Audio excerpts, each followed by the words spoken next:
Conditions May Apply by CinnamonPinecones. Read by Distracted by Books. Chapter 170. I Can Fix Him. Shota watched Hizashi's eyes follow Izuku out of the room before settling back on him. They weren't going to be happy about this, were they? What was that? They asked cautiously, gesturing vaguely in the direction of Izuku's room. I told him he has to pick a therapist before offices open tomorrow. He answered honestly. They set the takeout bags down on the table so they could use both hands to exasperatedly scrub at their face. It couldn't have waited until after dinner? They asked after taking a deep breath. It could wait for a number of things, but it has been waiting too long. There was an opportunity to bring it up, and I took it. They sighed, but they didn't disagree. They just sat down heavily in their seat and started sorting Izuku's food out. Shota didn't say anything as they took the food and abandoned glass of water to the kid's room.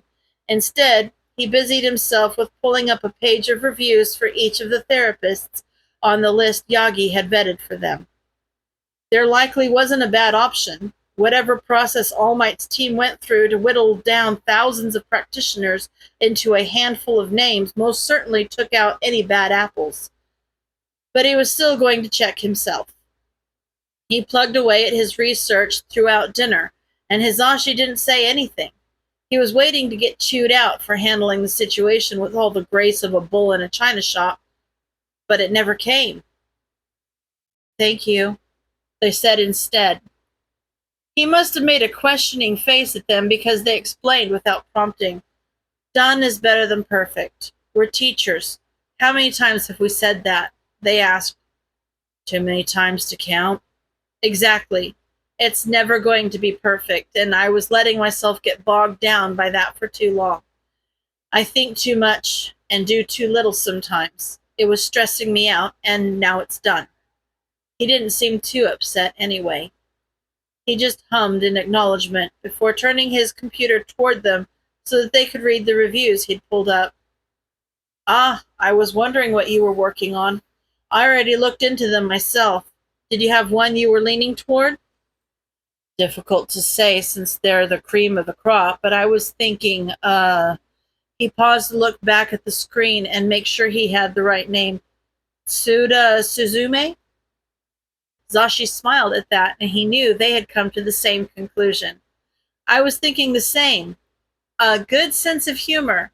Zashi quoted the review that had won him over. Well, I hope that review was reliable if we're both basing our decision on it, he remarked. I think the selection Yagi went through was enough to get someone good. The rest is just preference. I've got a good feeling about her, they reassured. Izuku wished that Eraser wasn't so true to his word sometimes. The next morning at the breakfast table, they asked if he had made a decision on what therapist he wanted to see. He hadn't even looked, half because he didn't care and half because looking made it feel too real. He was sure he would hate it either way, so it didn't make a difference to him. They could stick him with whatever poor unfortunate soul they felt like sticking him with. Unfortunately for him, the poor unfortunate soul they chose had an open spot due to a cancellation the very next day. He's not sure what he could have possibly done to have mentally prepared himself for this meeting, but 24 hours was less time than he would have preferred. It felt like one moment he was storming away from the dinner table, and the next he was being ushered into an uncomfortable chair in the waiting room of some fancy-looking office. Mike and Eraser had gone in first like they were his bodyguards to talk to the lady who was even shorter than he was. The two of them towered over her as she gave him a pleasant greeting and promised to be back for him soon. The moment the door shut behind them, he had the overwhelming urge to book it out of the building, but he didn't. He stayed put like he was told and did his best to ignore the way it felt like his skin was crawling. What were they talking about? Him, obviously, but why? Were they telling her everything like Eraser had with Netsu and Tsukashi the day he got caught? Were they warning her about him? Were they giving her the weirdest shovel talk ever? He wanted to know as much as he didn't. He tried to focus on the fact that the longer they talked to her, the more of his appointment time he wouldn't have to participate in, and not the questions burning a hole through his head. All too soon, the door opened again, and the three of them walked out. The expressions they wore didn't tell him anything. Eraser was as stoic as ever, Mike was giving him a reassuring smile, and Suda-san had something akin to a blank, lifeless customer service grin on her face, something that was meant to disarm, but ultimately held no substance. Eraser rested a hand on his shoulder for a moment in passing, but they didn't exchange any words. Suda-san led him back to her office, and he sat down on the overly plush couch she gestured for him to take. Hello, Midoriya. It's nice to meet you. My name is Suda Suzume. You can call me Suda, or if you're not comfortable with that, we can come up with something else, she offered. It's fine. He replied quickly. He honestly didn't care. Good, and your intake form says I should call you Midoriya, is that right? He nodded. All right, so Midoriya, what brings you to see me today? Suda-san asked pleasantly. His first inclination was to say a car or a court order, but he had enough practice in biting his tongue that he thankfully didn't. His second inclination was to say he was forced here, but that was rude, so he bit that down as well. He didn't know this woman. He didn't trust her. Sure, he had read all the clauses about doctor-patient confidentiality. He knew that if she wanted to keep her job, she wouldn't breathe a word about anything he said to anyone, but he still didn't trust her. Old habits die hard, he supposed. He knew she wouldn't be reporting back to Mike and Eraser, but this still felt like a test he could fail. There were so many reasons he should tell her the truth, and the only reason he had to lie now was that he wanted to. It felt safer. However, Izuku Midoriya was not generally known for selecting the safest path in life, so there was no reason to start now, was there? Everything was going to come out eventually anyway. My dad hated me. He fled the prefecture after almost killing me when I was 7. My mom covered up for him until she found out he died of an OD and left me when I was nearly 12. I was homeless for 4 years until my teacher found out, and now I live with him. He blurted out. Suda-san's eyebrows rose, and she blinked once or twice before they lowered. Well, that was impressively succinct, she replied. No point beating around the bush, is there? He shot back more testily than he had intended. No, I suppose not. She paused for a moment and considered him before she spoke again. I take it you don't want to be here. He looked down at his shoes with a flash of shame. He shouldn't be rude to her just because he didn't want to be here. What gave it away? He asked half jokingly. She smiled and shrugged. You're not the first. She gave a non-answer. Again, he didn't have a response, so he didn't bother trying. Suda-san regarded him for another long, uncomfortable moment before she spoke. What do you want to get out of this? A bewildered what? Fell from his mouth unbidden. They had just gone over the fact that he didn't want to be here. What did he want to get out of this? He wanted to get out of this. You weren't physically dragged here and strapped to that couch. There's some amount of free will at play here, whether that be a secret wish to pour your heart out or simply the desire to keep your dignity intact. I'm not sure. To some degree, you are here because you want to be. So why is that? She asked. His initial instinct was to insist that no, he did not want to be here. He would rather have another mall date with Shigaraki than be here. But she was right. He hadn't really done anything to fight against this. He sent a few glares and gave a cold shoulder or two, but he never outright denied coming. I didn't want to be any more difficult. I've caused enough problems, he answered honestly. I don't think that's it. Try again, Suda-san replied without missing a beat. He couldn't help the expression that took over his features. It was somewhere between offense and confusion. Though Suda-san only reacted to the confusion. You didn't have to answer that question honestly. You didn't have to answer it at all. You could have lied or brushed me off or ignored me completely, but you didn't. So I'll ask again, what do you want to get out of this? He narrowed his eyes at her and took his time considering her aim the same way she had done to him twice already. Was therapy supposed to feel like an interrogation mixed with a game of chess? What was the answer she was looking for? And why did it feel like she was trying to trick it out of him? Stop worrying about my motivations, Midoriya. I want you to heal and be happy. That's my secret.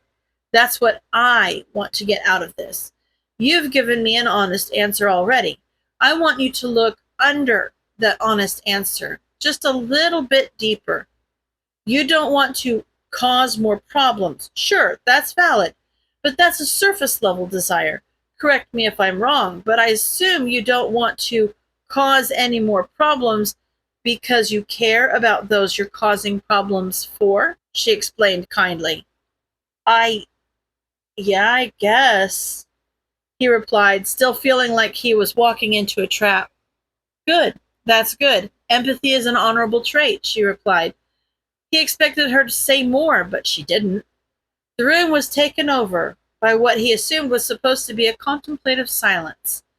But he was too consumed by how oppressive it was to even begin contemplating anything. I spoke to Yamada and Aizawa, as you know, and they care about you a great deal. They want to see you heal and grow as well. Sacrificing your comfort to come here means more than you think it means. It tells me something about you, something promising. Do you know what that is? He tried to think about what she was saying. He turned his focus down to his lap to try and tune out the feeling of her eyes on him so that he could clear his mind enough to just think. But the longer he sat there, the more anxious he became about not having an answer. He couldn't tell how long it had been. He'd forgotten to check the clock. But he'd been here for a little over 10 minutes by this point. How much of that had he spent staring at his lap like an idiot? No, I don't, he admitted, just to make the awful silence stop. That's all right. Can I tell you what I see? She asked without a hint of condescension. He nodded dumbly. You haven't lied to me since you got here. At least not so far as I can tell. You stepped well out of your comfort zone coming here, and you did that for them. But they're not here now. So I have to question who the honesty was for, if not yourself. There's a part of you that wants to get better too, and that is incredible. Indomitable hope is a hell of a foundation to build on, she explained. He almost laughed. Indomitable hope? He felt more like a cockroach that refused to die half the time. Indomitable hope was a much kinder way of saying the same thing, he supposed. So you're here because you don't want to trouble them. But what do you want to get out of this for yourself? She asked again. He knew now what she wanted him to say. She wanted him to say that he wanted to get better, but something wouldn't let him. You don't have to say it if you can't yet. The lack of denial is enough. We'll get there. You don't seem like the type to give up easily, and neither am I, she assured him. The room once again fell into an awkward silence that he didn't know how to fill. But thankfully, Tsuda-san didn't leave him hanging as long as she had before. So, I know you're new to this. Do you have any questions for me? I'm not going to volunteer much, if any, personal information. This time is meant to be about you, not me. But do you have any questions about what to expect or what I do? Stuff like that. Of course, you can ask me whatever you'd like, but I may not answer the more personal ones, Tsuda-san prompted him. He was still a little stupefied from the mental journey that she had just dragged him through, but he shook it off as quickly as he could. What's your quirk? He asked. What's your quirk? She just said nothing personal, Izuku. What's your problem? What is this, the first day of grade school? I don't have one, Tsuda-san answered calmly. Izuku's racing internal monologue came to a screeching halt. He could imagine that he didn't look all that dissimilar to a gaping fish at the moment, staring at her with wide eyes and a slack jaw. Or he would imagine that was what he looked like if there was anything going through his mind other than old TV static. Is that an issue? She asked after a tense moment. No, sorry. I didn't mean to. I shouldn't have even asked. Wasn't. I'm sorry, he stuttered out as quickly as he could once he realized what his reaction probably felt like from her point of view. It's all right, Midoriya. I told you I wouldn't answer anything I didn't want to. Some people have a problem with that, so I do prefer to get it out of the way if it's ever going to come up at all. No, that makes sense. How much did they, what did, what did you guys talk about before he trailed off awkwardly, letting her put together the pieces of the question that he didn't quite ask. They asked me about my experience and qualifications, as well as what I specialize in. I think they just wanted to get a feel for me before they let you in. I get the feeling that they care about you an awful lot, she answered. They didn't tell you about, me? Not much. I prefer to hear what my clients choose to tell me, and they seem to share that sentiment, she answered easily. Not much isn't nothing, he pointed out. Tsuda-san let out an amused puff of air from her nose. You're right. Not much isn't nothing. They told me a very minimal amount of information. You'd think I'd be better with names in this profession? The scruffy-looking ones. Aizawa, right? He nodded and suppressed a smile. Mike didn't even look all that scruffy straight out of bed. Their hair was too silky, but Eraser? He's not sure he'd ever seen Eraser not scruffy looking. Good. My mind's not too far gone yet. Aizawa told me that he's a hero. He found you living on the streets a little over 2 months ago, and you've been with them since. Yamada mentioned they were worried about potential personality shifts, but that's it, she elaborated. He looked down at his feet at the latter half of that statement. They weren't wrong, but God, he didn't want to get into that. What prompted the question? It seemed like a non sequitur from my point of view, she prompted after he didn't say anything. My quirk came in pretty late, he confessed a half-truth. A look of mournful understanding passed over her features for just a moment. I see. I'm sorry to hear that. That must have been difficult. May I ask how late? She asked. He let out a slightly hysterical laugh before he could stop himself. Difficult was a bit of an understatement. He contemplated answering her question with a lie.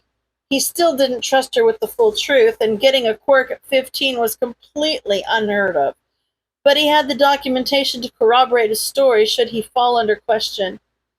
A few months ago, he admitted. Oh, wow.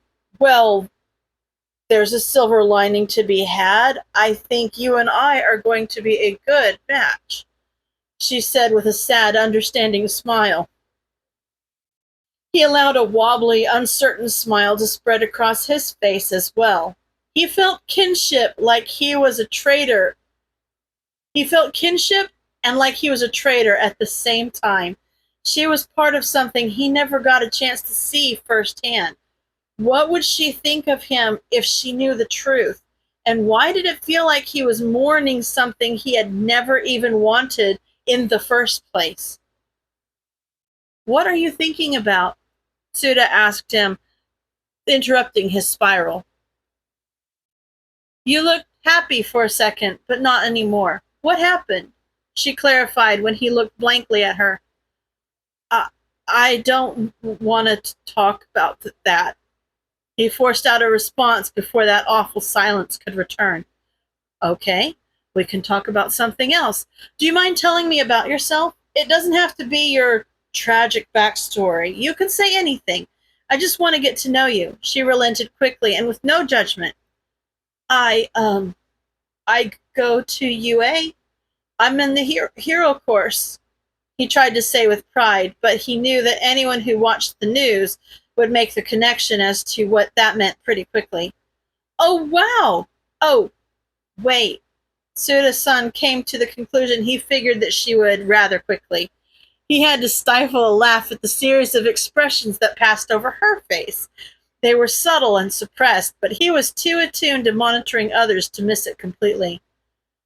Yeah, I'm from that class, he confirmed. All right, noted.